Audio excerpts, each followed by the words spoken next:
J'aimerais inviter ici notre orateur de ce soir, le docteur Pierre Aymar Mouniengue Vava. Alors tu peux acclamer le Seigneur alors que nous le recevons. Alléluia. Gloire à Jésus. Alléluia. Gloire à Dieu. Gloire à Dieu. Que Dieu vous bénisse abondamment là où vous êtes. Que le Seigneur vous bénisse pour votre persévérance. Le Seigneur a dit que celui qui a soif, qu'il vienne à moi et qu'il boive. Le Seigneur est à la recherche des hommes et des femmes assoiffés de réveil, des hommes et des femmes assoiffés du changement.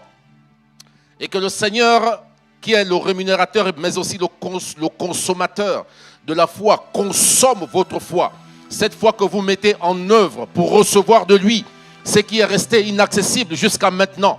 Que Dieu vous visite, que Dieu vous bénisse durant tous ces temps. Alléluia.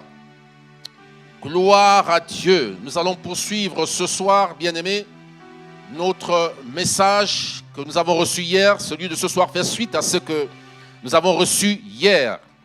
Je voudrais parler à Esther ce soir. Je voudrais parler à Mardoché ce soir.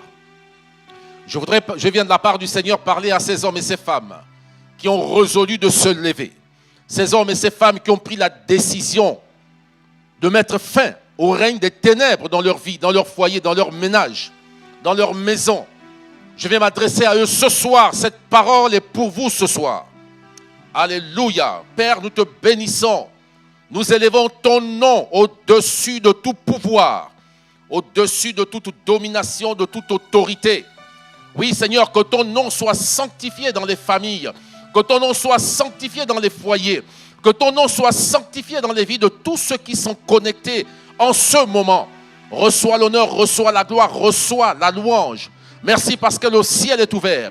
Merci parce que c'est une saison de grâce que tu as ouverte, Seigneur, pour ton peuple et pour ces couples. Merci parce que c'est une saison de restauration. Merci pour ta fidélité. Que la gloire te revienne à toi seul, Père. C'est au nom de Jésus que j'ai prié. Amen. Gloire à Dieu. Alors, il y a certains qui se sont certainement posé la question, c'est Esther, qui ont pris la décision de se lever. Mais qui peut-être ont dit, c'est difficile, je prie depuis longtemps pour cette situation. Il y en a qui ont pris la décision aussi de se lever, peut-être pour la première fois. Mais qui voient la chose grande, qui voient la chose difficile. Il y en a qui se disent, mais comment ça va se passer? Combien de temps je vais devoir prier pour que le changement se produise? Et c'est pour ça que le Seigneur a mis dans mon cœur de parler ce soir de la dimension spirituelle de la prière. Alléluia. Le Seigneur m'a envoyé ce soir pour te dire ce qui se passe lorsque tu pries. Pour que tu sois davantage boosté, motivé, déterminé à prier sans relâche. Alléluia. Je vais lire dans le psaume chapitre 103.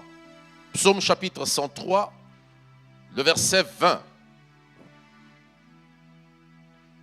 Bénissez l'Éternel, vous ses anges, qui êtes puissants en force et qui exécutez ses ordres en obéissant à la voix de sa parole. Amen. La traduction parole de vie dit, j'ai lu tout à l'heure dans la traduction Louis II de 1910, voici ce que parole de vie dit. Remerciez le Seigneur, vous, ses anges puissants. Vous accomplissez ses ordres et vous obéissez dès que vous entendez sa voix. Amen. Alors ce texte nous enseigne deux choses. La première, c'est que les anges de Dieu sont puissants en force. Les anges de Dieu sont puissants. Les anges sont puissants en force. Dieu a investi ses anges de sa puissance. La deuxième chose que ce texte nous enseigne, c'est que les anges de Dieu obéissent au son de sa voix. Ça veut dire que lorsque Dieu parle, ses anges se mettent en œuvre. Ses anges exécutent ce qu'il a déclaré. Alléluia. Gloire à Dieu.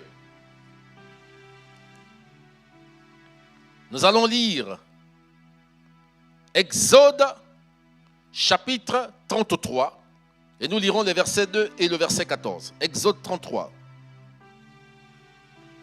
Exode, chapitre 33. Nous lirons le verset 2 et le verset 14.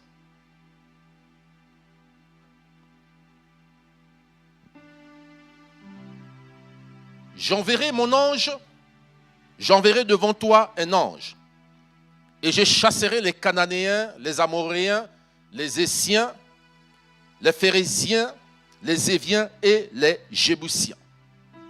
L'Éternel répondit, je marcherai moi-même avec toi, et je te donnerai du repos. Alléluia. Alors ici, dans ce texte, nous sommes dans Exode chapitre 33. Le contexte ici, c'est qu'à un moment donné, Dieu ne veut plus avancer avec le peuple d'Israël. Pourquoi? Parce qu'il a trouvé ce peuple au cou raide, ce peuple qui se révoltait régulièrement contre sa parole, contre sa volonté. Et donc, Dieu va dire à Moïse, j'enverrai un ange devant toi, je chasserai les Cananéens, les Amoréens, les Essiens, les Phérésiens, les Éviens et les Jébusiens. Donc, Dieu, à ce moment, décide de mettre devant Moïse et devant le peuple d'Israël un ange qui les conduira à Canaan, un ange qui va terrasser les Cananéens. Canaan était habité par des géants, par des Cananéens. Et Dieu dit à Moïse, à cause de ce qu'il ne veut plus avancer avec son peuple, parce que son peuple s'est trouvé rebelle à plusieurs reprises, s'est révolté contre sa volonté, Dieu dit à Moïse, je vais envoyer un ange devant toi. Il va chasser, il dit, et je chasserai les Cananéens, les Amoréens et ainsi de suite. Donc ici, on voit que Dieu met devant Moïse un ange, mais qui va combattre. Il dit, j'enverrai un ange devant toi, il dit, et je chasserai les Cananéens. C'est Dieu qui va chasser les Cananéens, mais à ce moment précis, de chasser les Cananéens, afin que son peuple prenne possession de ce pays. On a vu dans le premier texte qu'on a lu que les anges de Dieu sont puissants, et les anges exécutent ses ordres au son de sa voix. On comprend qu'il faut que Dieu parle pour qu'ensuite les anges se mettent en mouvement, pour que les anges exécutent la parole que Dieu a prononcée. Et le monde spirituel est organisé. Et Dieu, ici, il a un ange, il dit, j'enverrai un ange qui va tuer, qui va combattre, qui va détruire toutes ces nations qu'il a citées, les Cananéens, les Amoréens, les Phérésiens, et ainsi de suite. Il a dit, j'enverrai un ange. Un ange. Et donc cet ange était suffisamment puissant pour terrasser lui-même, ces peuples-là. On va lire Psaume, chapitre 91, les versets 9 au verset 12. Psaume 91, verset 9 au verset 12. C'est un psaume que nous connaissons bien. Psaume 91. Verset 9 au verset 12. Voici ce que dit le psalmiste. Il dit, car tu es mon refuge, ô Éternel. Tu fais du Très-Haut ta retraite. Aucun malheur ne t'arrivera. Aucun fléau n'approchera de ta tente. Car il ordonnera à ses anges de te garder dans toutes tes voies. Ils te porteront sur les mains de peur que ton pied ne heurte contre une pierre. Alors, alléluia. On a vu que Dieu, les anges de Dieu sont puissants en force. Ils sont puissants, les anges de Dieu. L'autre chose, c'est que Dieu veut envoyer un de ses anges pour combattre tous ces peuples ennemis, adversaires d'Israël, afin de donner possession à son peuple de Canaan. Donc, on voit qu'il y a des anges qui mènent des combats, il y a des anges qui sont déployés pour la guerre, il y a des anges aussi qui sont là pour nous protéger, pour nous garder, pour assurer notre sécurité. Et c'est ce que le psaume 91 est en train de dire. Il dit, aucun malheur ne t'arrivera, aucun fléau n'approchera de ta tente. Pourquoi? Car il ordonnera à ses anges de te garder dans toutes tes voies. Il ordonnera, Dieu ordonnera, il donnera un ordre aux anges de te garder de sorte qu'aucun malheur ne t'atteigne. Donc, il y a des anges qui sont là pour le combat. Il y a des anges qui sont là pour assurer la protection. On va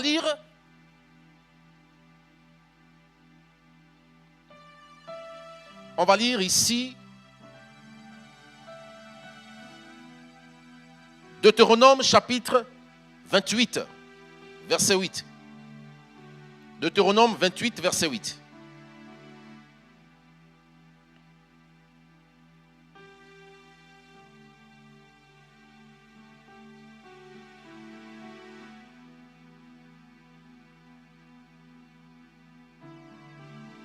Deutéronome 28, verset 8 dit ceci.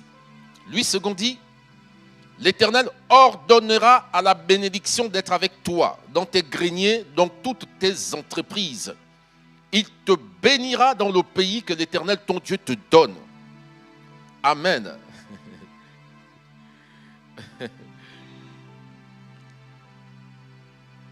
Il dit, l'Éternel ordonnera. L'Éternel ordonnera. Je vais lire la version Osterval. Qu'est-ce qu'elle dit?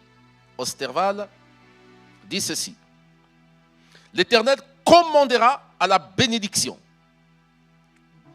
d'être avec toi dans tes greniers et dans tout ce à quoi tu mettras la main. Et il te bénira dans le pays que l'Éternel, ton Dieu, te donne. Amen.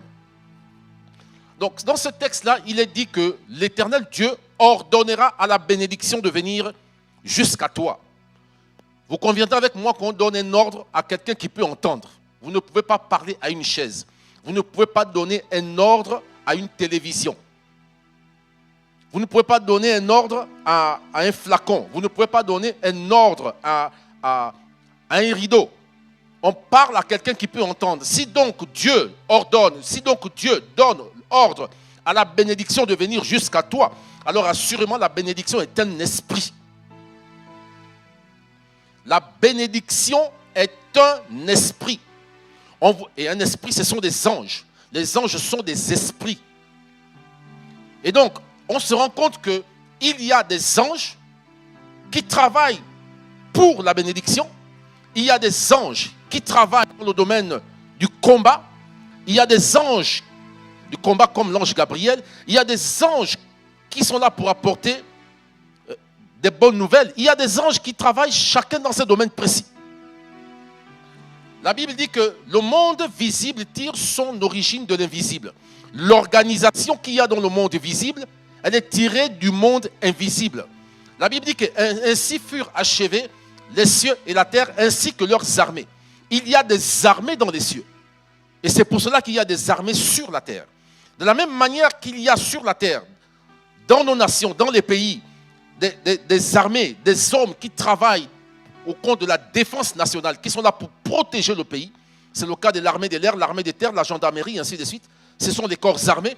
Il y a la police qui est là pour assurer la sécurité intérieure, et ainsi de suite. C'est pareil, mais ces hommes-là, ce sont des hommes. Ce sont des citoyens de la nation. Mais c'est pareil également sur le plan spirituel. Dieu a organisé les choses de sorte qu'il y a des anges qui sont dédiés à un usage bien précis. Il y a des anges qui travaillent dans le compte de la bénédiction. C'est dans Genèse au chapitre 24, je crois, qu'Abraham demande à son plus ancien serviteur, Eliezer de Damas, d'aller lui prendre une femme pour son fils Isaac. Et Eliezer va dire à Abraham, mais peut-être que cette femme voudra quand même voir l'homme qu'elle va épouser. Ne serait-il pas plutôt opportun que j'aille avec Isaac pour qu'elle voie elle-même l'homme qui deviendra son époux? Et Abraham a fait jurer Eliezer de Damas de ne jamais amener son fils dans son pays. Et c'est alors qu'Abraham va lui dire, l'ange de l'Éternel te précédera et il fera réussir ta mission. Et c'est alors qu'Eliezer de Damas va aller, et lorsqu'il va être proche du puits, il va invoquer Dieu et il va dire, fais en sorte que la femme qui sortira en premier pour venir puiser de l'eau, à qui je demanderai de l'eau, et qui non seulement acceptera de me donner de l'eau, mais prendra d'elle-même l'initiative de donner aussi de l'eau à mes bêtes, à mes chameaux, ce soit celle-là que tu as désignée pour ton serviteur. Et c'est exactement ce qui s'est passé. Mais Abraham a dit quoi à Eliezer? Il a dit, l'ange de l'Éternel te précédera, il fera réussir ta mission. On est dans Genèse au chapitre 24. Et c'est exactement ce qui s'est passé. Donc il y a des anges aussi qui sont là pour faire réussir dans ce que nous faisons. Il y a des anges qui sont dédiés à la réussite des projets. Mais la Bible nous dit quoi? La Bible nous dit que les anges sont non seulement puissants, mais ils exécutent les ordres de Dieu au son de sa voix. Il faut donc que Dieu parle pour que les anges se mettent en mouvement. En fonction de ce que Dieu a déclaré, les anges il y a des anges qui se mettent en mouvement. Ce ne sont pas tous les anges qui agissent lorsque Dieu parle. C'est en fonction de la parole que Dieu a déclarée que les anges qui reconnaissent que ça relève de leur responsabilité, ça relève de leurs compétences. Ce sont eux qui se mettent en mouvement. Donc il y a des anges qui opèrent dans la bénédiction, il y a des anges qui opèrent dans la réussite des projets, il y a des anges qui opèrent dans le combat, il y a des anges qui sont là pour assurer la défense. Sur le plan spirituel, c'est comme ça que les choses sont organisées. De même, il y a dans le monde des ténèbres des démons qui œuvrent, qui interviennent dans les foyers. Il y a des démons qui sont là, qui travaillent pour la stérilité. Il y a des démons qui sont là, qui sont des démons anti-mariage. Et ainsi de suite. Il y a des démons qui œuvrent dans le domaine de la maladie. En fonction des paroles qui sont déclarées, les démons aussi agissent. Ils interviennent. C'est le même principe, bien-aimé. On va lire Hébreux au chapitre 1, Hébreux 1, verset 14. Hébreux chapitre 1, verset 14. Hébreux chapitre 1, le verset 14. Voici ce que dit la Bible. Lui second dit ceci. Ne sont-ils pas tous des esprits au service de Dieu, envoyés pour exercer un ministère en faveur de ceux qui doivent hériter du salut? Amen. Semeur dit ceci. En effet, que sont les anges? Que sont les anges? Des esprits au service de Dieu, qui sont envoyés pour exercer un ministère en faveur de ceux qui vont hériter le salut. Parole de vie dit, est-ce que les anges ne sont pas tous des esprits qui servent Dieu? Dieu les envoie en mission. Ils aident ceux qui doivent entrer en possession du salut. Amen. Donc, les anges sont au service de Dieu. Dieu les envoie en mission, mais ils travaillent en notre faveur. Ils sont là pour nous aider. C'est ce que la Bible nous enseigne. On va lire Daniel chapitre 6, verset 19 à 24. Daniel 6, 19 à 24. Daniel 6, 19 à 24. Je vais aller lentement ce soir parce que j'enseigne ce soir. Daniel chapitre 6, verset 19 à 24. Le roi s'éleva au point du jour, avec l'aurore, et il alla précipitamment à la fosse au lion.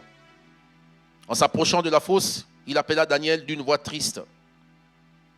Le roi prit la parole et dit à Daniel, « Daniel, serviteur du Dieu vivant, ton Dieu, que tu sers avec persévérance, a-t-il pu te délivrer des lions ?» Et Daniel dit au roi, « Roi, vis éternellement. Mon Dieu a envoyé un ange et fermé la gueule des lions qui ne m'ont fait aucun mal.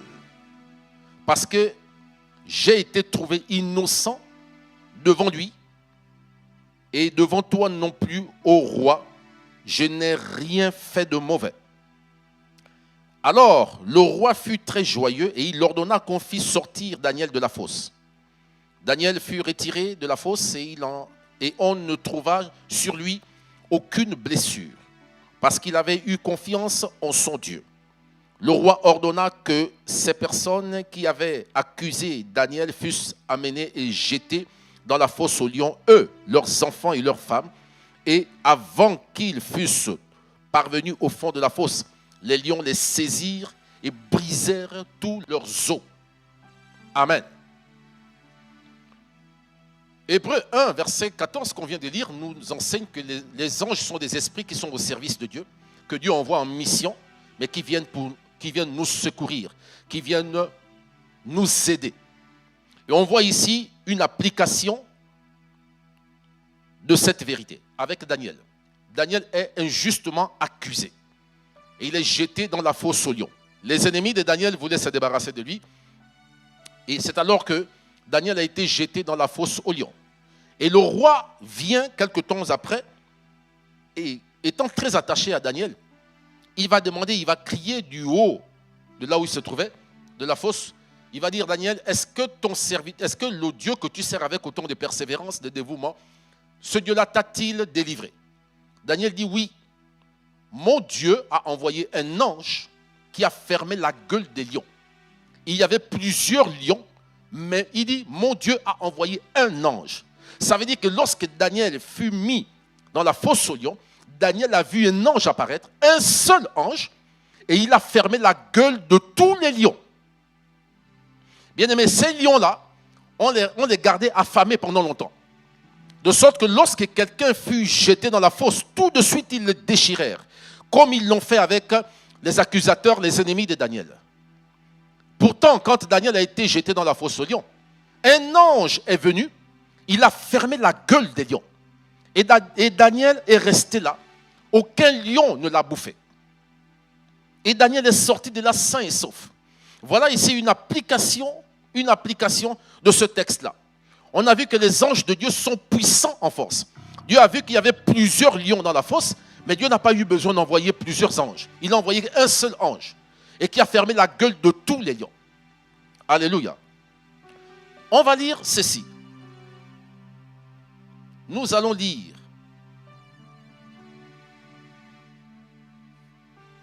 Daniel chapitre 10, versets 10 à 12. On était au chapitre 6, nous allons au chapitre 10. Et nous lirons les versets 10 à 12.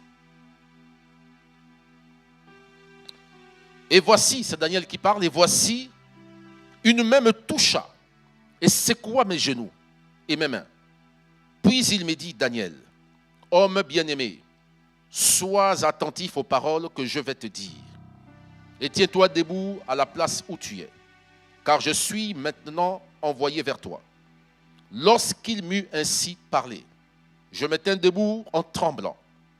Il me dit, Daniel, ne crains rien, car dès le premier jour où tu as eu à cœur de comprendre et de t'humilier devant ton Dieu, tes paroles ont été entendues. Et c'est à cause de tes paroles que je viens. Amen. Il dit, c'est à cause de tes paroles que je viens. Daniel a prié. Daniel a invoqué Dieu.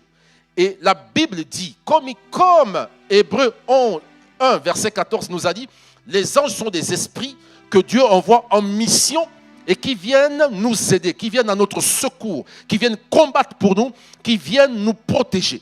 Et avec Daniel, la première fois dans la fosse aux lions, Daniel a vu un ange apparaître qui a fermé la gueule de tous les lions, un seul ange. Et là, cette fois-ci, Daniel prie. Et qu'est-ce qui se passe? Alors que Daniel est en train de prier, un ange apparaît à Daniel. Daniel a eu peur. Il dit à Daniel, ne crains rien, n'aie crainte. Il dit, dès le premier jour où tu as eu à cœur de comprendre et de t'humilier devant ton Dieu, il dit, tes paroles ont été entendues. Il dit, c'est à cause de tes paroles que je viens. L'ange est en train de dire à Daniel que j'ai été envoyé en mission, parce que les anges sont au service de Dieu. Ils exécutent les ordres de Dieu. Il dit, j'ai été envoyé en mission. Il dit, mais c'est à cause de tes paroles que j'ai été envoyé. C'est à cause de tes paroles. Quelles paroles? À cause de tes prières, à cause de tes prières que j'ai été envoyé. Tes paroles ont été entendues. Autrement dit, si tu n'avais pas parlé, je ne serais pas venu. Je suis là parce que quelque chose s'est passé sur terre. Tu as parlé. Je ne sais pas ce que tu as dit. Je ne sais pas quelle est la prière que tu as adressée à Dieu. Mais Dieu m'a envoyé sur terre pour toi. C'est à cause de toi que je suis descendu. C'est à cause de toi que j'ai été envoyé. C'est ce que cet ange est en train de dire à Daniel. On comprend finalement que lorsque nous prions, qu'est-ce qui se passe? De la même manière que Dieu, que les anges exécutent les ordres de Dieu. La Bible dit que les anges de Dieu sont puissants en force. Ils sont puissants. Et on voit comment ça se manifeste, cette puissance. Dieu est prêt à envoyer un ange pour aller terrasser les Cananéens, les Phérésiens, les Amoréens, ainsi de suite. Un seul qui devait raser plusieurs peuples. Un seul pour donner possession à Israël du territoire des Canaan. Les anges de Dieu sont puissants. Un seul ange a fermé la gueule de tous les lions.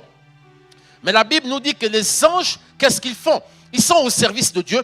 Ils sont là pour exécuter les ordres de Dieu. Ils agissent au son de sa parole. Ça veut dire que lorsque Dieu s'apprête à parler, tous les anges prêtent attention à ce qu'il va dire.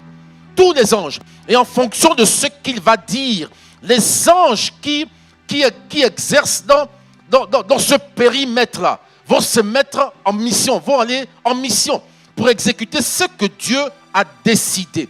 Et Daniel est en train de prier. Daniel invoque Dieu. Et ce qui se passe, au son des paroles, Dieu a entendu les paroles de Daniel.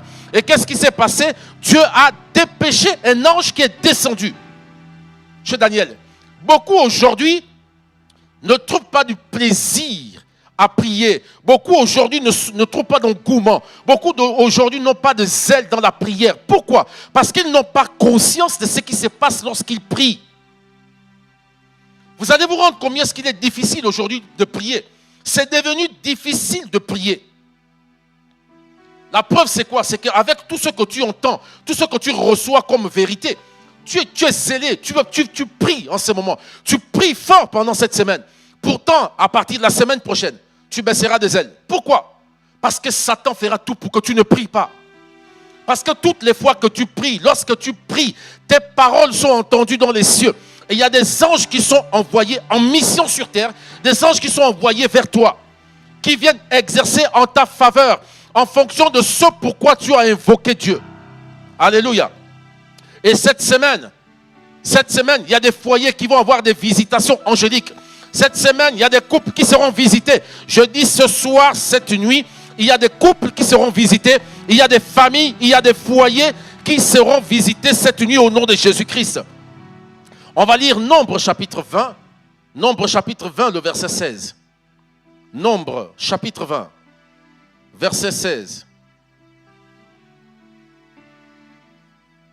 Nous avons crié à l'Éternel et il a entendu notre voix. Il a envoyé un ange et nous a fait sortir de l'Égypte. Et voici, nous sommes à Kadès, ville de l'extrémité de ton territoire. Amen. Il dit, les Israélites, il dit, nous avons crié à l'Éternel. Première chose. Deuxième chose, c'est quoi? Il a entendu notre voix. Et la conséquence, il a envoyé un ange et nous a fait sortir de l'Égypte. Il a envoyé un ange et nous a fait sortir de l'Égypte. Nous étions en captivité, nous avons crié à Dieu et Dieu a entendu nos voix. Et la suite, c'est quoi? La réaction de Dieu, c'est qu'il a dépêché une mission angélique en notre faveur. Bien-aimé, comprends ce soir que toutes les fois que tu pries, toutes les fois que tu invoques Dieu, toutes les fois que tu fais des déclarations au nom de Jésus-Christ, il y a un mouvement angélique qui se produit dans ta maison, autour de toi. Il y a beaucoup d'accidents auxquels tu as échappé. Pourquoi? Parce que lorsque tu t'es levé le matin, lorsque tu as recommandé ta journée entre les mains de Dieu, lorsque tu as dit Seigneur, je me remets à toi, tu vas échapper à des accidents. Pourquoi? Parce qu'au moment où tu invoques Dieu, au moment où tu as prié et que ta voix s'est fait entendre dans les cieux, il y a un ange qui a été dépêché pour assurer ta sécurité. Pourquoi? Parce que tu as prié pour réclamer ta sécurité. Dieu a envoyé un ange qui intervient dans ce périmètre. Il y a d'autres qui prient, qui invoque Dieu pour autre chose. Par exemple, c'est pour un projet. Seigneur, je te recommande tel projet. Père, je prie que tu ouvres la porte. Tu es le Dieu qui ouvre des portes que personne ne peut fermer. Lorsque tu pries comme ça, Seigneur, fais-moi réussir. Qu'est-ce qu'il fait? Il dépêche un ange comme il l'a fait avec Abraham, l'ange qui a précédé Eliezer de Damas pour aller chercher l'épouse d'Isaac. Lorsque tu pries pour un projet, lorsque tu déclares la réussite, qu'est-ce que Dieu fait? Dieu envoie des anges qu'il appelle bénédiction. J'ordonnerai à la bénédiction de venir jusqu'à toi. Un ange que Dieu délègue qui vient dans ta vie. Pourquoi faire? Pour te faire réussir dans ce que tu fais. Dans ce pourquoi tu as prié. Voilà pourquoi il est écrit: recommande à l'Éternel tes projets. Mets en lui ta confiance afin que tes projets réussissent. Parce que lorsque tu recommandes ton projet à l'Éternel, mais qu'est-ce que Dieu fait? Mais Dieu déploie les anges qui exercent dans le domaine de la réussite. Il faut que tu vives dans la conscience de ce que lorsque tu pries, lorsque tu déclares des choses, lorsque tu invoques Dieu pour quelque situation que ce soit, comme pour ton foyer, il y a une mission angélique qui est dépêchée du ciel et qui vient vers toi. Lorsque tu pries, lorsque tu déclares chaque nuit, au nom de Jésus-Christ, j'interdis toute activité des ténèbres dans ma maison, tout autour de ma maison. Père, je te recommande cette nuit entre tes mains. Je remets mon sommeil entre tes mains. Ma maison, ma famille et moi entre tes mains. Lorsque tu as prié comme ça, ta prière s'est fait entendre des cieux. Qu'est-ce qui se passe? Mais la vérité, c'est que Dieu délègue un ange ou des anges qui assurent ta sécurité toute la nuit. Bien sûr. J'étais encore très jeune. Un jour, ma mère m'appelle pour me dire: voici ce qui s'est passé. C'est un grand-père. Un grand-père. Alors qu'il se trouvait à l'intérieur du pays, moi j'étais dans une autre ville, à la capitale. Je ne l'avais pas vu depuis quelques années. Mais lors d'une réunion, elle l'entend dire: cet enfant-là, il est violent, il est mauvais, il est méchant, il est dur. Lorsqu'elle me dit ça, il y a plusieurs années de cela, lorsqu'elle me dit ça, je me dis: mais comment est-ce possible, maman? Je suis à Libreville, lui, il est à l'intérieur du pays là-bas. Comment est-ce possible? Ça fait longtemps, je ne l'ai pas vu depuis longtemps. Et pendant que je méditais, je réalisais en fait qu'il y a eu une confrontation entre lui et moi. C'est là que je réalisais cela. Qu'il y a eu une confrontation. Une confrontation. Mais lorsque je priais, je n'ai jamais cité son nom. Écoutez bien aimés, lorsque vous priez pour votre vie, vous ne citez le nom de personne. Mais les déclarations que vous faites, les décrets que vous prenez, tout ce que vous proclamez, il est écrit: tout ce que tu proclameras sur la terre sera proclamé dans les cieux. Qu'est-ce que ça veut dire? C'est que tu as décidé sur terre, ce que tu as décrété. Déclaré dans les cieux, ça veut dire quoi? Ça veut dire que Dieu entérine ce que tu as dit. Dieu parle, Dieu dit la même chose que tu as dit. Et comme les anges sont là, ils attendent ce que Dieu va dire. En fonction de ce que tu as déclaré, il y a une mission qui est dépêchée en direction de la terre et à destination de ta maison, de ta personne. Ça veut dire que quiconque se dresse contre ta vie, quiconque se dresse contre ta destinée pour te détruire, ils sont confrontés à des anges. Et parfois tu vas entendre dans la famille, on dira: mais il est sorcier, elle est sorcière. Mais tu sais que tu ne pratiques pas la sorcellerie. Mais pourquoi est-ce qu'on te traite de sorcier? Soit parce que lorsqu'ils viennent vers ta maison, vers toi, ils voient justement cette haie des anges autour de toi. Ou alors parfois cet ange-là prend ton propre visage. Dieu lui donne ton visage. Et donc lorsqu'il arrive armé, mais ce que l'ange fait là, pour lui c'est toi qui es en train de le lui faire. Et quand il sort de là avec des bosses, avec des dents cassées, avec une jambe cassée, bien aimé, alors il dit que cette fille-là est une sorcière. Cet enfant-là est un sorcier. Et lorsqu'on te traite de sorcier dans la famille, que cela ne t'attriste pas, bénis le Seigneur pour ça. Pourquoi? Parce que tu réalises à cet instant que quelque chose s'est passé. Quelque chose s'est passé. Daniel n'avait pas conscience que pendant qu'il priait, ses paroles ont été entendues dans les cieux. Mais un ange a été envoyé. Bien-aimé, lorsque tu comprends ça, que lorsque tu déclares quelque chose au nom de Jésus, il y a une mission angélique, il y a un mouvement angélique, il y a une atmosphère angélique qui t'entoure. Lorsque tu comprends ça, tu comprends donc à partir de ce soir que maintenant, tu peux décider que tous les soirs, ta maison est remplie, est visitée par les anges. Tu peux le déclarer. Pourquoi? Parce que maintenant que tu as découvert la vérité, maintenant tu sais comment opérer. Maintenant tu sais ce qui se passe lorsque tu pries. Tu sais ce qui se passe lorsque tu pries. Tu n'as plus à redouter le malheur. Tu n'as plus à craindre tes ennemis. Même lorsque tu entends des pas sur ta maison, des pas sur ta toiture, tu ne t'affoles pas. Tu fais un décret. Tu déclares quelque chose. Toi qui marches sur cette toiture, je proclame ta chute au nom de Jésus-Christ. Et tu sais que lorsque tu as déclaré sa chute, tu sais que Dieu va te dépêcher. Un ange qui va venir lui casser la gueule, qui va le sortir de ta toiture et il va partir de là avec une jambe cassée. C'est important que tu intègres ça ce soir. Ne te dis pas j'ai compris la parole. J'ai compris ce que je dois faire. Je dois me lever comme Esther. Je dois devenir cette guerrière-là. Mais il faut que tu saches, et c'est ça que le Seigneur me disait. Je n'avais pas prévu ce message-là ce soir. Mais le Seigneur m'a imposé ce message-là à 17h tout à l'heure. Il m'a dit, il faut qu'elle comprenne, il faut qu'ils comprennent que lorsqu'ils se mettent à prier, ils ne sont pas seuls. Ils ne sont pas seuls. L'apôtre Paul a dit que nous sommes environnés d'une nuée de témoins. Ce sont des témoins invisibles. Tu n'es pas seul. Lorsque même tu es seul dans la maison, même lorsqu'il fait nuit, même lorsque tu habites dans un endroit où il n'y a pas de voisins, il n'y a pas de voisins, tu te sens seul. Mais tu sais que tu n'es pas seul. Même lorsque tu es conscient que tu as affaire à une armée de ténèbres, même lorsque tu es conscient que tes ennemis sont légion, tu n'es pas seul. Alors à ce moment, qu'est-ce que tu fais?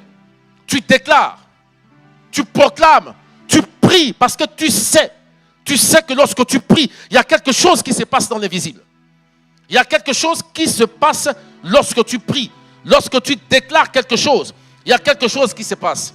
On a vu que lorsque Pierre était en prison, l'église a prié. Mais c'est à cause de la prière de l'église. Les paroles se sont fait entendre dans les cieux. Et Dieu a dépêché un ange qui est entré dans la prison. Il a brisé les chaînes. Il a sorti Pierre de la prison. Et il a abandonné dans la cour. Et il est parti. Pourquoi? Parce que l'église a prié. On a vu dans Acte 10 que Corneille a été visité par un ange à cause de ses prières et de ses aumônes. L'ange lui a dit, tes prières et tes aumônes sont montées. Et c'est parce que tes prières et tes aumônes sont montées que j'ai été envoyé. J'ai été envoyé à cause de tes prières. Je suis là à cause de tes prières. Bien-aimé, des anges vont visiter ta maison à cause de tes prières. Tes enfants vont se déplacer pour aller à l'école, escortés par des anges à cause de tes prières. Tu vas te déplacer tous les jours à cause de tes prières. Tu seras escorté par des anges à cause de tes prières. Lorsque tu pries pour ton mari, lorsque tu pries pour ton épouse, tu décrètes, aucun malheur ne lui arrivera. Là où il va au travail maintenant, Seigneur, je déclare que quiconque se dresse contre lui tombe au nom de Jésus. Je déclare qu'aucun malheur ne l'arrive. Je déclare que le sang de Jésus le couvre. Tout ce que tu es en train de déclarer là, il y a des anges. Tu es en train de provoquer une escorte angélique, une mission angélique en faveur de ton mari, en faveur de ton épouse. Et tu sais désormais que lorsqu'il se déplace, lorsqu'elle se déplace, elle n'est pas seule. Alléluia. Je vais te dire une chose ce soir. On va lire. On a lu Deutéronome 28, verset 8. Il a dit, j'ordonnerai à la bénédiction de venir jusqu'à toi. On a vu que la bénédiction est un esprit, c'est un ange. C'est un ange qui travaille dans la faveur, qui œuvre pour la richesse, qui œuvre pour la prospérité, qui œuvre pour le bien-être. Ce n'est pas des anges de combat. Ce sont des anges qui sont là pour te faire réussir dans ce que tu fais. Mais vous allez vous rendre compte d'une chose. Bénédiction et malédiction sont deux mots qui se ressemblent. Bénédiction, vous avez ben suivi de édiction. Malédiction, vous avez mal suivi de édiction. Le dénominateur commun de ces deux mots-là, c'est édiction. Édiction vient du verbe édicter. Édicter qui veut dire décréter, promulguer. D'ailleurs que j'ai pris la définition. Édicter, c'est publier une loi, un arrêté. Les prescrire sous forme officielle. Waouh! Sous forme officielle. C'est décréter, c'est promulguer. Donc, bénédiction, édiction, c'est bien. Édiction, c'est un bien qui est dit. C'est un bien qui est publié. C'est un bien qui est arrêté. C'est quelque chose de bien qui est prescrit de manière officielle. Malédiction, c'est un mal qui est édicté. C'est un mal qui est rendu officiel sur ta vie. Lorsque quelqu'un te maudit, il dit par exemple, tu ne te marieras jamais. C'est une malédiction. C'est un mal qui est édicté. C'est un mal qui est rendu officiel dans ta vie. Et ça fait que lorsque cette parole de malédiction est décrétée, est déclarée sur ta vie, il y a des démons qui se mettent en mouvement et qui exécutent cette parole-là. Qui exécutent cette parole. Vous allez vous rendre compte, et comme le docteur Victor nous l'a enseigné sur le jour de Dieu, il parlait de Job. Job qui, lorsque il a commencé à vivre tous ces fléaux, il a commencé à déclarer des paroles sur sa vie. Malheur à moi. Il a maudit le jour où il est né. Il a commencé à se maudire, à déclarer des choses sur sa vie. Et c'est après ces paroles que Job est tombé malade. Il a été atteint d'ulcère de la tête de la plante des pieds jusqu'à la tête. Pourquoi? Parce que les paroles qu'il a déclarées sur sa propre vie, les démons ont exécuté ça. Voilà pourquoi le proverbe 18, 21 dit « La vie et la mort sont au pouvoir de la langue. Qui aime se répandre en paroles, qui aime parler, mangera les fruits que ces paroles auront produits. » Il faut faire très attention dans ce que tu déclares. Il faut faire très attention dans ce que tu dis. Bien-aimé, il faut arrêter, et c'est extrêmement dangereux, de confesser, de déclarer la réalité visible. Voilà pourquoi c'est le prophète Joël, je crois, qui dit que le faible dise « Je suis fort », que le pauvre dise « Je suis riche ». Pourquoi? Parce que lorsque je suis faible, je dois déclarer que je suis fort. Et lorsque j'ai déclaré que je suis fort, ma prière a été entendue dans les cieux. Et Dieu dépêche un ange. C'est ce qui se passe dans Luc au chapitre 22, le verset 43. La Bible dit que Jésus est allé dans le jardin de Gethsémani. Il a pris Pierre, Jacques et Jean. Il les a laissés à un certain niveau et il s'est retiré pour prier. Et Jésus a dit, restez avec moi un moment. Jésus, pendant qu'il priait, il revient, il trouve ses disciples endormis, épuisés. Il les réveille. Il leur dit, mais n'avez-vous pas pu veiller avec moi, ne serait-ce qu'une heure? Et il leur dit, veillez et priez afin de ne pas céder à la tentation. Il se retire pour prier. Il revient. De nouveau, ils sont endormis. Luc 22, verset 43 nous dit que un ange descendit du ciel pour le fortifier. Jésus avait besoin à ce moment-là de force. Jésus avait besoin, avant ça, il a dit, mon âme est triste en mourir. Il a dit ça à ses disciples. Il dit, je suis rempli d'une tristesse mortelle. Il dit, veillez avec moi. Mais pourtant, ils l'ont laissé tomber. Ils se sont endormis. Quand bien même il est venu les réveiller pour leur demander de veiller avec lui, ils se sont de nouveau endormis. Il a été abandonné par les siens. Il était livré seul face à la mort. Et Luc 22, verset 43 nous dit, un ange descendu du ciel. Mais les anges sont au service de Dieu. La Bible dit qu'ils exécutent les ordres de Dieu. Ça veut dire que pendant que Jésus était là en train de prier, certainement, il a dit, Seigneur, il a dit, Père, fortifie-moi. Donne-moi la force d'affronter Golgotha. Et Dieu a dépêché un ange. La Bible dit qu'un ange est descendu du ciel pour le fortifier. Fortifier quelqu'un, c'est de lui donner des forces. c'est renouveler ses forces, c'est lui communiquer la force.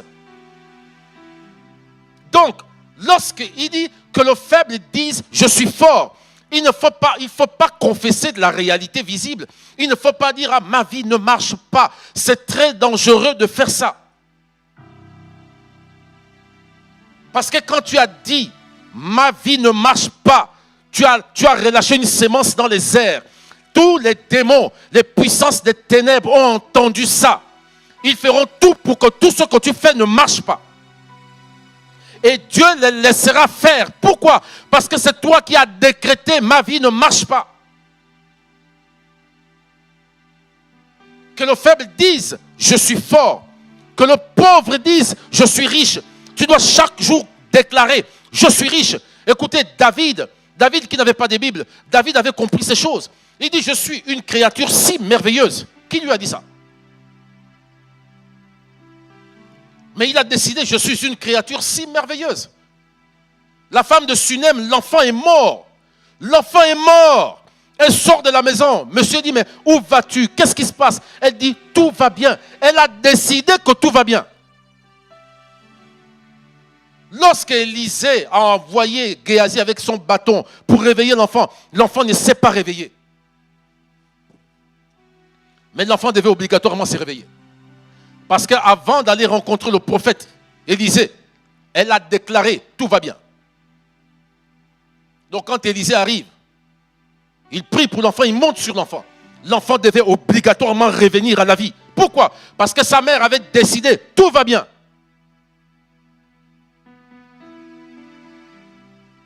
Voilà pourquoi nous devons déclarer la parole de Dieu. Nous devons le faire chaque jour, bien-aimé. Il faut que tu saches que chaque fois que tu pries, tu as relâché une sémence. Chaque fois que tu pries, maintenant que tu t'es levé, il faut que tu saches que le combat de ton foyer, tu ne le mènes pas seul. Tu n'es pas seul dans ce combat.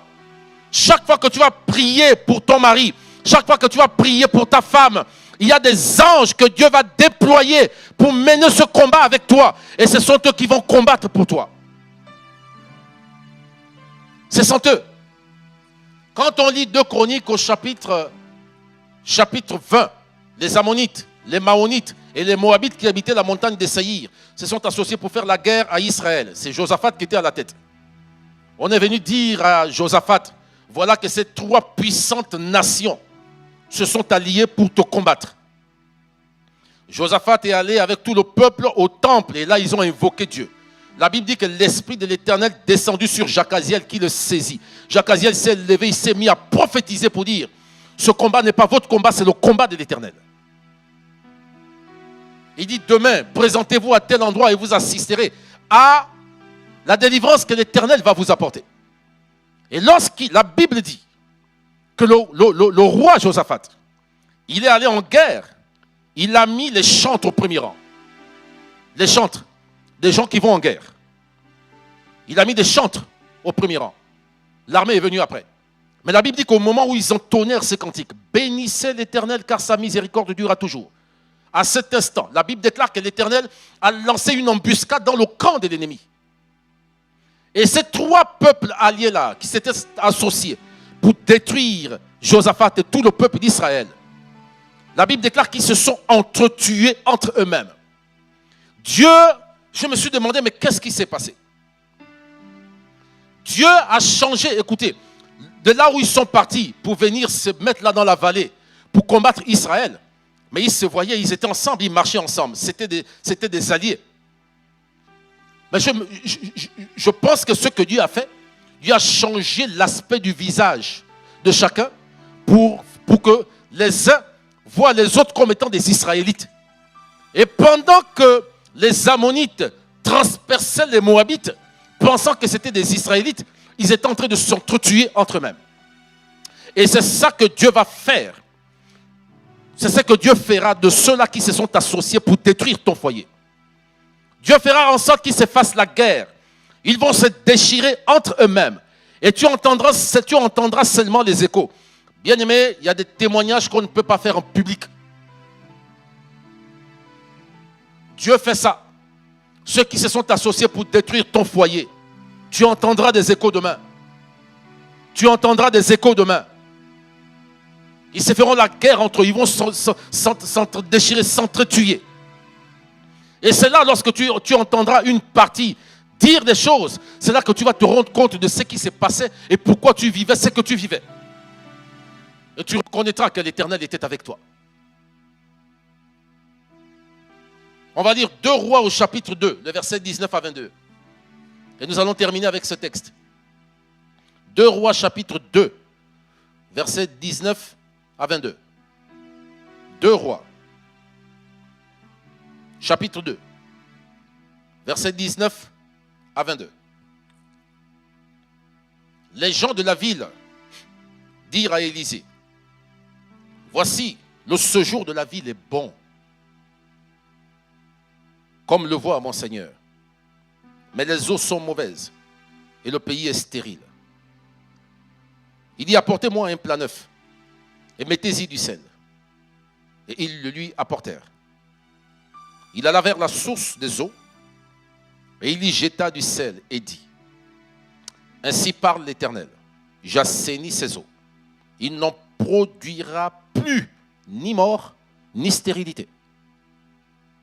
Et les eaux furent assainies jusqu'à ce jour, selon la parole qu'Élisée avait prononcée. Selon la parole qu'Élisée avait prononcée. Ici, le Seigneur me disait, cette ville qui est bien située, c'est l'image de ton foyer. Quand on dit que la ville est bien située, c'est en comparaison aux autres villes. Quand tu regardes ton couple, tu es privilégié, avantagé par rapport à beaucoup de couples. Tu as eu un bon mariage.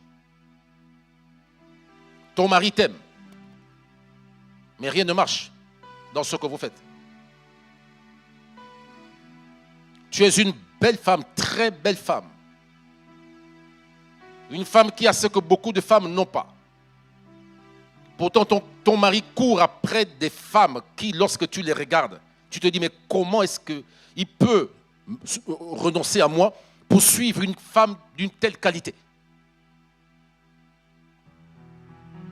Quand tu te regardes, tu es bien situé. Mais les choses ne marchent pas. Quand tu te regardes, tu es beaucoup plus avantagé. Tu as beaucoup plus d'atouts que beaucoup d'hommes, beaucoup de femmes. Pourtant, la vie ne marche pas. Vous avez tout pour être heureux, mais vous ne l'êtes pas. Vous avez eu un beau mariage.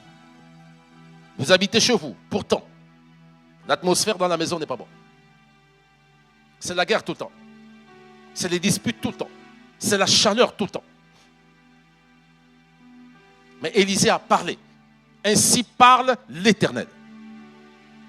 Et la Bible dit que les eaux ont été assainies. Il dit, elles n'apporteront plus ni mort ni stérilité.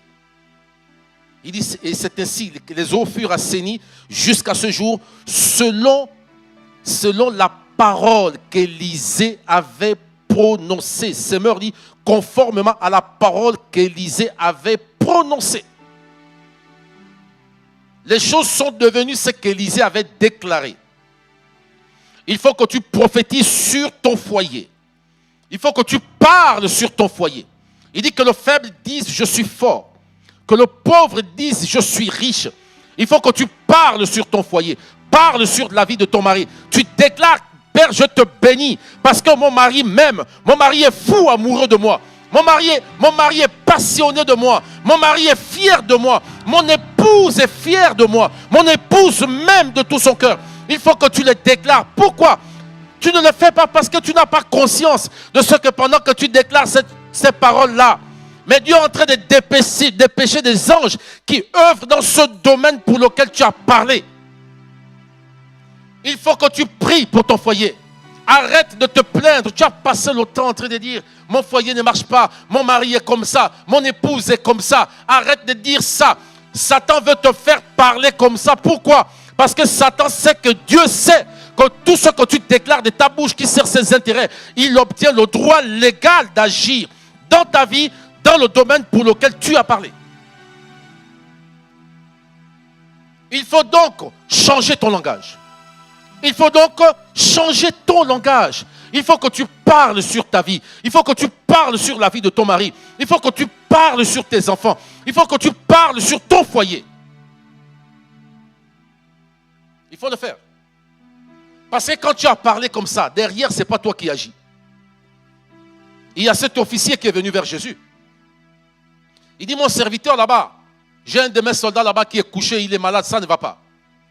Je veux que tu le guérisses. Jésus dit, ok, allons, je vais le guérir. Il dit, non. Je ne suis pas digne que tu mettes tes pieds dans ma maison. Esprit de culpabilité. Je ne suis pas digne que tu mettes les pieds dans ma maison. Mais dis seulement une parole et mon serviteur sera guéri. Pourquoi? Parce que moi aussi, je suis un officier. J'ai des soldats qui sont à mes ordres. À l'un, je dis fais ceci, il fait. À l'autre, je dis fais cela et il le fait. Il est écrit que Jésus fut dans l'admiration. Waouh! Jésus fut dans l'admiration. Et il dit, même en Israël, je n'ai pas trouvé une telle foi. Jésus est surpris de ce que quelqu'un, un non-israélite, comprend comment est-ce qu'il opère. Assurément, cet homme-là a observé Jésus pendant longtemps. Il a suivi Jésus. Il a vu Jésus quand il imposait les mains aux malades. Il parlait. Il a vu Jésus. Il entendait les choses que la femme à la perte de sang avait entendues. Il a menacé le vent et la tempête. Le calme est revenu. Il a entendu beaucoup de choses. Alors il a compris, comme c'était soldat, il a fait une analogie avec ce qu'il vit avec ses soldats. Il a compris que Jésus a des soldats invisibles.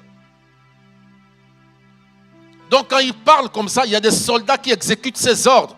Voilà pourquoi il dit, moi aussi j'ai des soldats. À l'un je dis fais ceci, il fait. À l'autre je dis fais cela, il le fait. Il a compris ça. Et Jésus était dans l'admiration. Il était dans l'admiration parce qu'il a rencontré quelqu'un qui a compris comment ça se passe. Il a compris l'interaction qu'il y a entre la parole qui est proclamée et l'action invisible des anges, des esprits. Mais maintenant tu comprends ça aujourd'hui. Tu es une Esther qui est née. Tu as compris ce soir que Dieu t'attend. Il dit, tout ce que tu ordonneras sur la terre sera ordonné dans les cieux. Tout ce que tu proclameras sera proclamé. Il a dit, tous ceux à qui vous interdirez leurs péchés seront retenus. Donc, Dieu tolère ce que nous tolérons. Dieu interdit ce que nous interdisons. Mais si tu tolères cette situation, tu vas continuer d'avoir le langage d'avant, d'hier. Mais à partir d'aujourd'hui, change ton langage. Parle sur ton mari. Parle sur lui. Parle sur ton épouse. Parle sur ton foyer. Parle sur ta maison. Lorsqu'il est parti ou lorsqu'elle est sortie le matin, vous avez eu une dispute. Lorsqu'il ou elle s'en est allé, tu es resté à la maison. Parle sur le foyer. Père, je déclare la paix, la joie, la sérénité dans ma maison. Je déclare que lorsque mon mari rentre, son corps s'est saisi par cette atmosphère de paix, de joie. Je déclare que ma maison est remplie de ta gloire. Je déclare que ma maison est un lieu de repos. Je déclare à partir d'aujourd'hui, plus de disputes, bien-aimés. Les disputes, il y a des démons qui sont derrière, qui provoquent ces disputes. Lorsque tu déclares, à partir d'aujourd'hui, plus de disputes dans mon foyer, ta parole, cette parole a été entendue dans le ciel. Il y a un ange qui est descendu. Qu'est-ce qu'il fait? Il vient neutraliser les esprits des disputes. Il les sort de ton foyer, de ta maison. C'est pour ça que maintenant tu dois t'élever, tu dois prier pour ta maison, tu dois prier pour ton foyer, tu dois proclamer, confesser, déclarer, prophétiser le contraire de ce que tu vis. Il faut que tu le déclares parce qu'en le faisant, tu provoques des missions angéliques. Il y a des missions angéliques qui sont déclenchées dans les cieux en ta faveur. Bien sûr. Il faut que tu le fasses. Il faut que tu le fasses, bien-aimé. Lorsque tu pries pour ton foyer, tu n'es pas seul. Peut-être que tes adversaires, tes ennemis sont légion. Ça peut provenir de ta propre famille, de ta belle famille, des collègues, des amis. Tu n'es pas seul. Quel que soit le nombre qu'ils sont, tu n'es pas seul. Les Cananéens, les Amoréens, les Phérésiens, les Jébusiens étaient nombreux. C'était des peuples grands et puissants. Mais Dieu a envoyé un seul ange. Un seul. Il y avait plusieurs lions dans la fosse. Dieu a envoyé un seul ange pour fermer la gueule des lions. Prie pour ton foyer. Tu n'es pas seul. Et si tu comprends qu'à chaque parole correspond une mission angélique, mais tu ne vas plus t'arrêter de prier. Tu vas prier pour toi, tu vas prier pour ton mari, tu vas prier pour tes enfants, tu vas prier pour ta maison, tu vas prier pour ton foyer. Et cette nuit-là, ta voix sera entendue dans les cieux. Et des anges vont être déployés en ta faveur. Cette nuit-là, alors que les autres nuits, il y avait des puissances des ténèbres, des démons, des incantations qui étaient faites contre toi et contre ton foyer, pour troubler votre quiétude, pour troubler votre paix. À partir de ce soir, tu es consciente que lorsque tu déclares, lorsque tu proclames, lorsque tu décrètes des choses sur ton foyer, tout ce que tu vas décider sera entériné dans les cieux. Et des anges de Dieu vont exécuter tes ordres. Voilà ce que Dieu a voulu que tu saches ce soir. Il m'a dit, il faut leur dire qu'il n'est pas seul, que tu n'es pas seul. Tu n'es pas seul. Peut-être es-tu seul à la maison.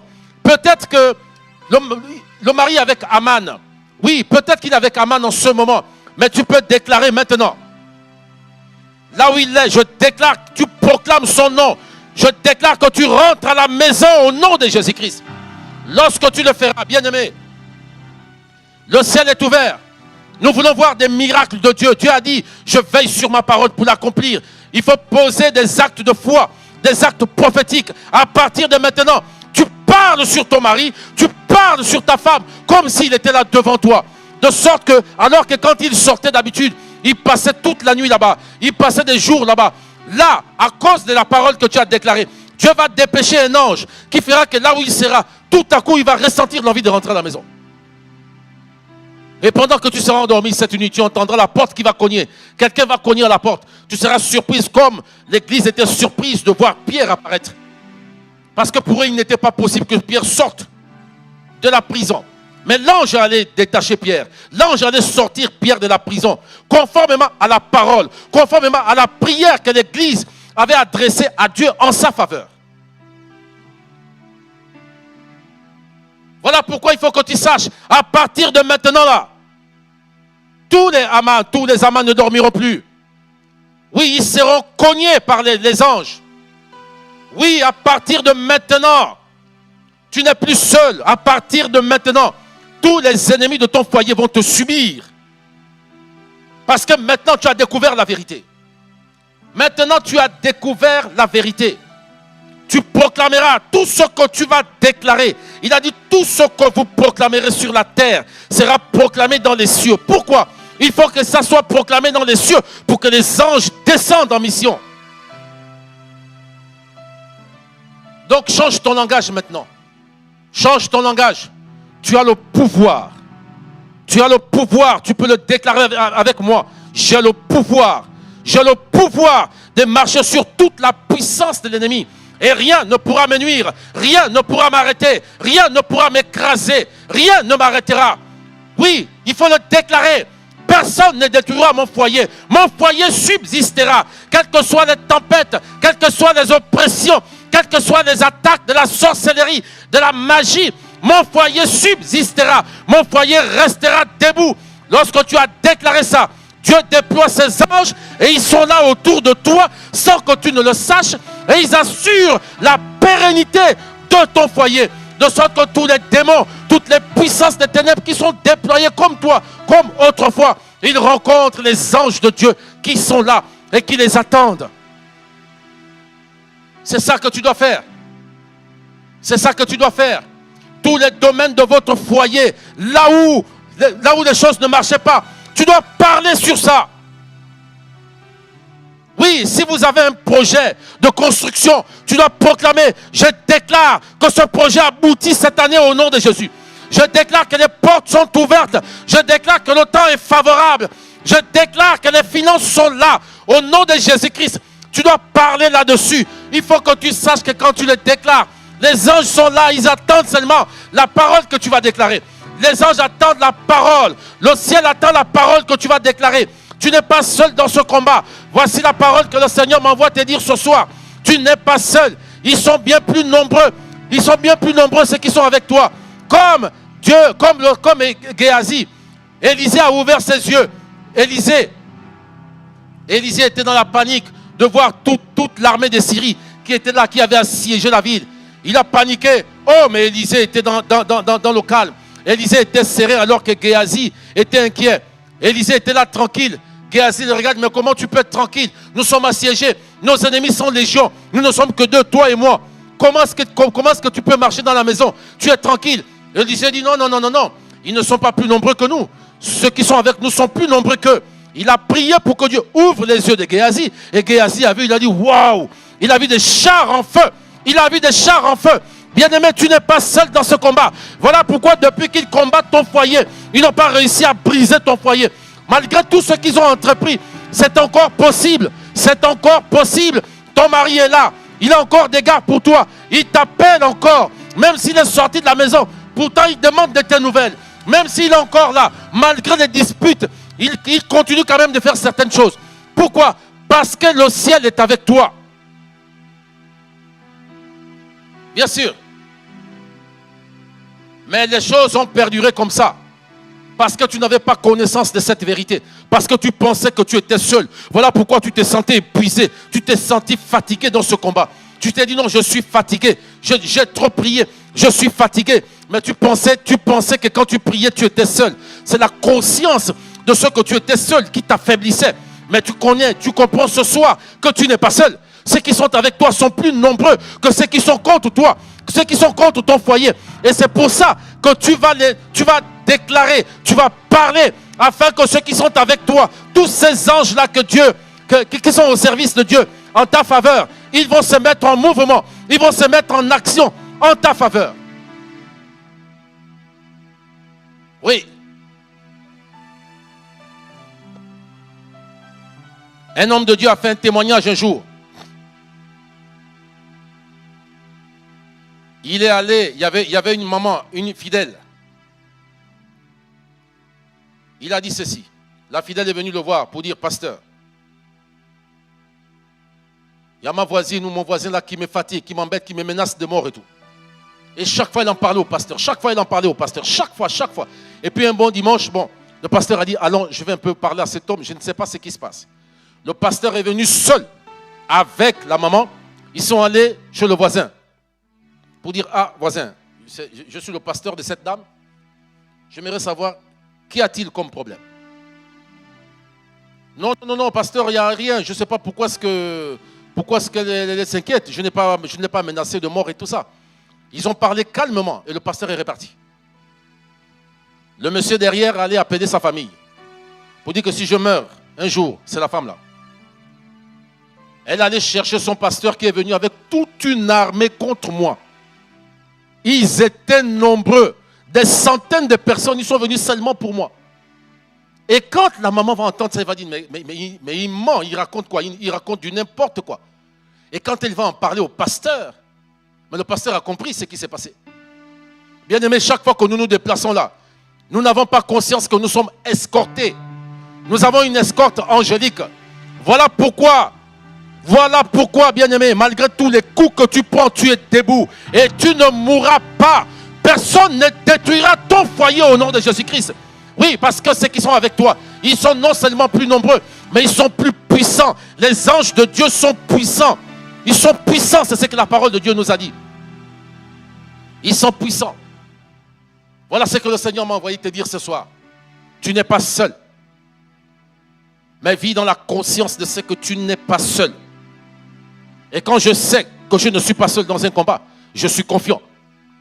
Mais quand je me sens seul devant un combat, le simple fait de me sentir seul, ça m'épuise. Et ça me fait ressentir incapable, incompétent pour pouvoir surmonter une telle adversité. Mais lorsque je prends conscience de ce que je ne suis pas seul, mon attitude change. Je suis requinqué. Et cela est ton partage, bien-aimé. Cela est ton partage. Chaque fois que tu pries, il y a des anges qui se mettent en mouvement. Chaque fois que tu déclares quelque chose, il y a des anges qui se mettent en mouvement. Et à partir de ce soir, tes adversaires vont te subir. Parce que tous les jours, H24, les anges seront autour de toi. Les anges seront autour de ton mari. Les anges seront autour de votre maison. Et lorsque même quelqu'un viendra habiter dans ta maison avec de mauvaises intentions, dormir dans ta maison avec de mauvaises intentions, avec les intentions de faire des incantations dans ta maison, pour allumer un feu étranger, pour troubler ta quiétude avec ton mari, avec ton épouse.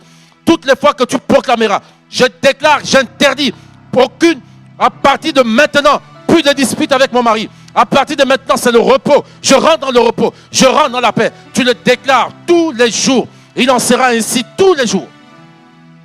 Et toutes les fois que cette personne tentera de sortir, faire des incantations dans ta maison, elle sera confrontée à ces anges-là qui vont lui donner des coups sur la tête pour dire, tu as interdiction.